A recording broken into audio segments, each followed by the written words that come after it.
WhatsApp friends, welcome back to my YouTube channel Sneha's बायोलॉगस।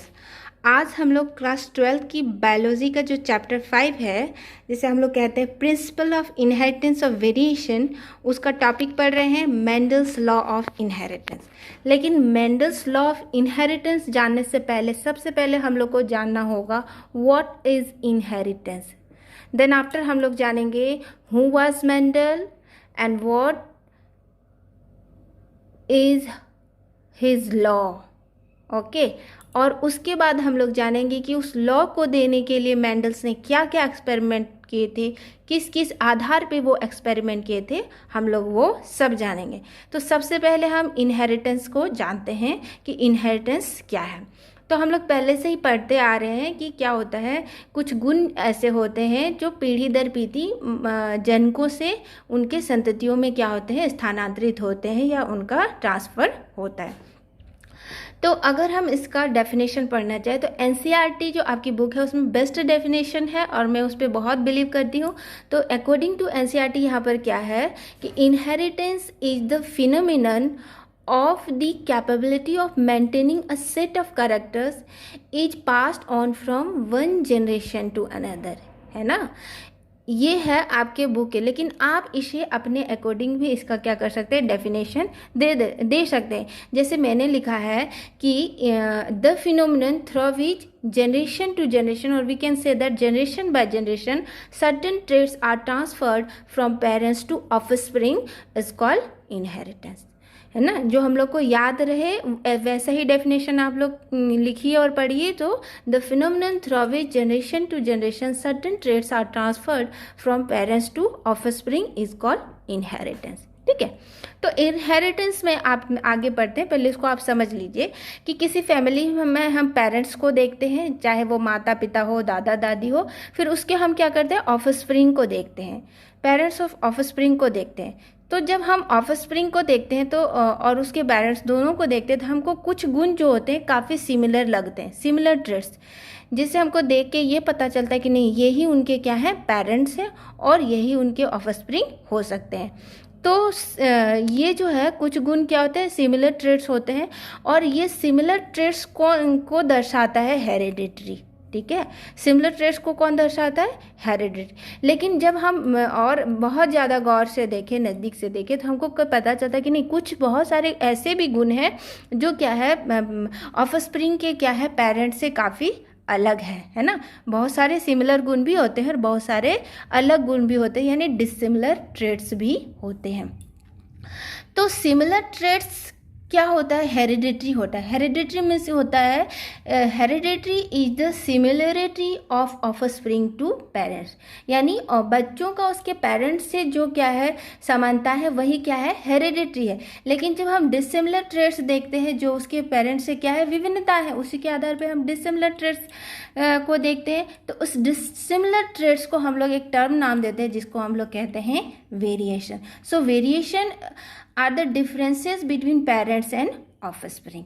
ठीक है, तो अब हम जो बात ध्यान देने योग्य है वो देखते हैं कि क्या है एक्चुअली ये वेरिएशन और ये जो हेरिडिटरी है, दोनों का हमें पता किससे चलता है, इनहेरिटेंस से चलता है ना। अभी हम लोग इनहेरिटेंस पढ़ रहे थे, क्योंकि इनहेरिटेंस से अगर गुणों का ट्रांसफ़र नहीं होगा तो हम ये कैसा पता करेंगे कि कौन से गुण सिमिलर है और कौन से गुण क्या है, डिसिमिलर है। So hereditary and variation are the two different aspect of inheritance, है ना। Hereditary and variation are the two different aspect of inheritance and the sole cause of inheritance is the gene. हम लोग सब जानते हैं कि inheritance या hereditary का सोल कॉज क्या है, तो वो जीन है, लेकिन इसे हम बहुत बाद में पढ़ेंगे, अभी बिल्कुल जीन के बारे में नहीं पढ़ेंगे।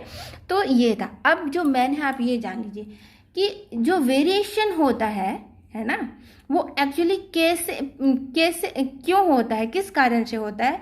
तो जो सेक्सुअली रिप्रोड्यूसिंग ऑर्गेनिज्म होते हैं उनमें वेरिएशन क्या होता है, ज़्यादा होता है ना। इसका रीज़न क्या है, अभी हम जीन के बारे में बिल्कुल डिस्कस नहीं करेंगे, क्योंकि सेक्सुअली रिप्रोड्यूसिंग ऑर्गेनिज्म में क्या होता है, एक मेल होती है और एक मेल होता है और एक क्या होते हैं, फीमेल होती है ना। तो दो पेरेंट्स होने के कारण क्या होता है, गुणों का क्या होता है, इंटरमिक्सिंग होता है, इंटरमिंगलिंग होता है और कहीं ना कहीं वेरिएशन आ जाते हैं। ठीक है। तो वेरिएशन का मेन कॉज क्या है? Sexual reproduction. लेकिन आप क्या देखेंगे, इनके ऑपोजिट केस में जब आप हेरिडिटी देखते हैं और सिमिलर ट्रेड्स का ट्रांसफर बेसिकली कहाँ होता है? जहाँ क्या होता है? एसेक्सुअल रिप्रोडक्शन होता है, ठीक है। चाहे आप वो वेजिटेटिव रिप्रोडक्शन ले लीजिए या किसी भी तरह का एसेक्सुअल रिप्रोडक्शन लीजिए, उसमें क्या होता है?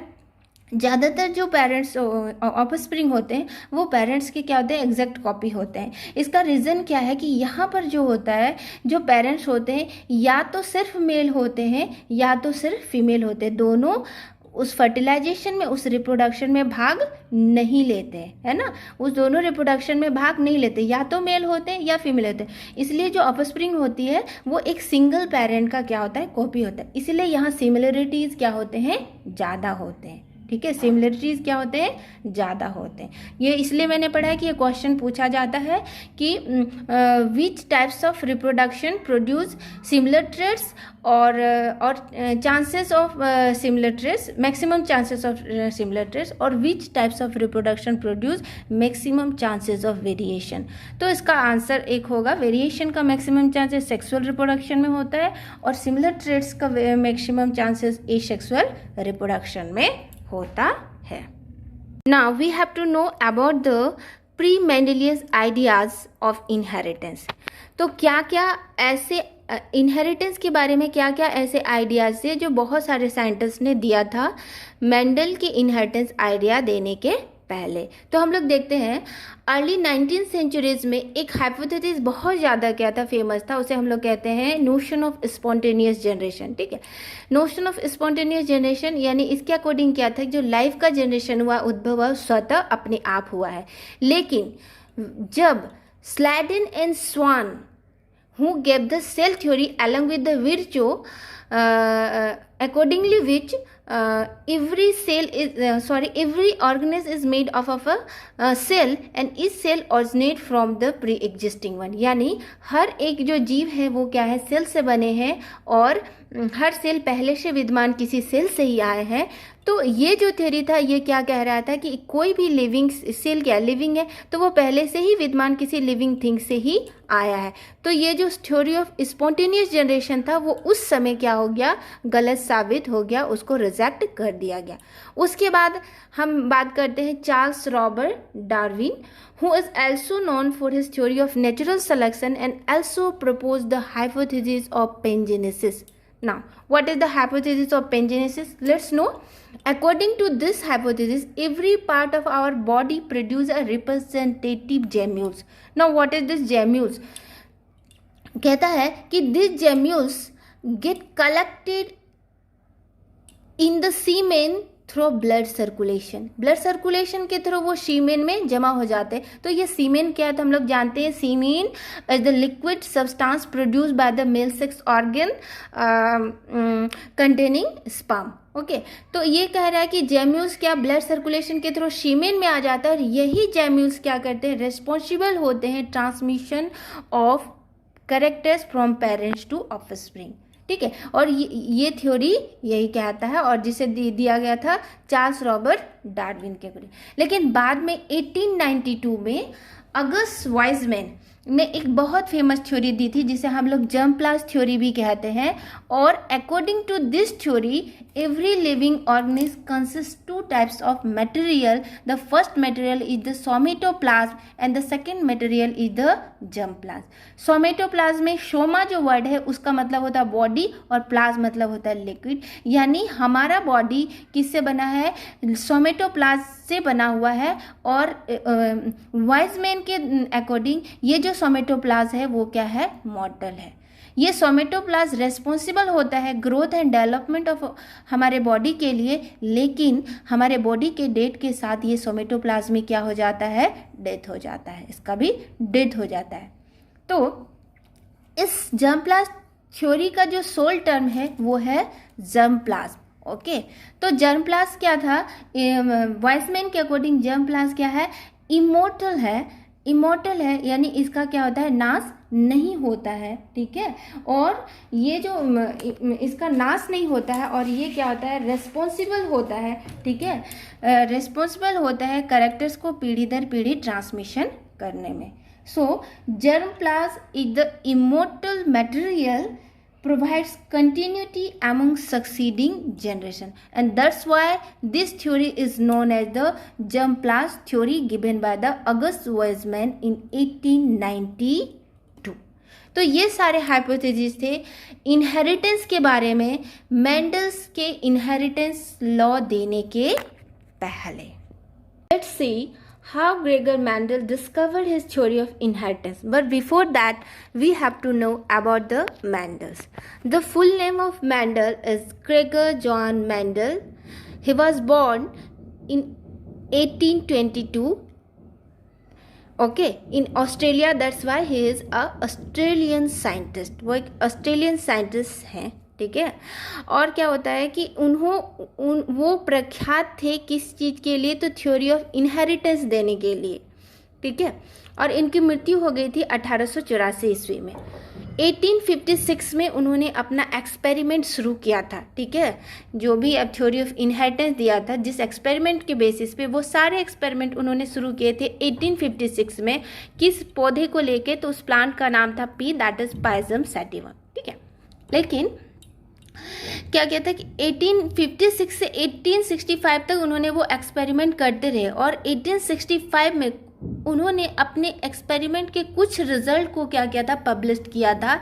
लेकिन उस रिजल्ट को किसी ने नोटिस नहीं किया. 1900 तक वो रिजल्ट क्या था, अननोटिस था. लेकिन 1900 में कुछ साइंटिस्ट थे जिन्होंने जब मेंडल्स के थ्योरी को रिडिस्कवर किया, तब उन्होंने पाया कि ये काफ़ी इम्पॉर्टेंट थ्योरी था इनहेरिटेंस से रिलेटेड. और उसके बाद से ही मेंडल्स को कहा जाता है फादर ऑफ जेनेटिक्स. उन्हें उपाधि दी गई है जेनेटिक्स के पितामह के रूप में. ठीक है. तो ग्रेगर जॉन मेंडल उनका पूरा नाम था. ऑस्ट्रेलियन साइंटिस्ट थे. 1822 में उनकी क्या होती, जन्म हुई थी, और 1884 में उनकी मृत्यु हो गई थी.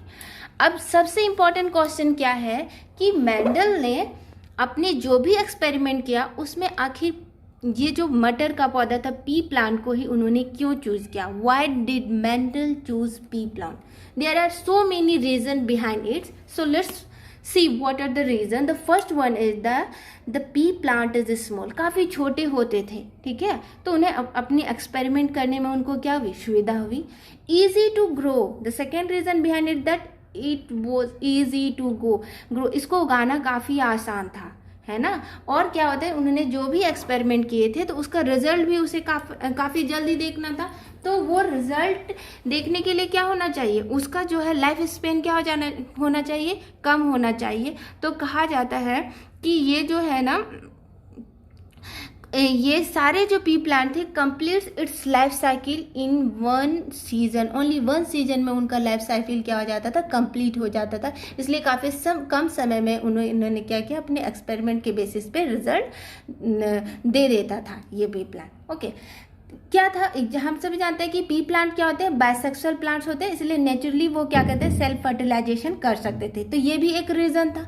उसके बाद क्या था, सेल्फ फर्टिलाइजेशन करने के साथ साथ एक्सपेरिमेंटली काफ़ी इजी वे में उसका क्रॉस पॉलिनेशन भी कराया जा सकता था. इसलिए मेंडल ने इस पी प्लांट को चूज़ किया. ऊपर से क्या करता है, रिप्रोड्यूस करने के बाद ये large variety of offspring produce करते थे, इसलिए भी उन्होंने इसे चुना. और लास्ट वन और मोस्ट इम्पॉर्टेंट वन था कि large number of true breeding varieties of pea plants are available. बहुत ज़्यादा संख्या में पौधे की क्या थी, ट्रू ब्रीडिंग वेराइटीज अवेलेबल थी.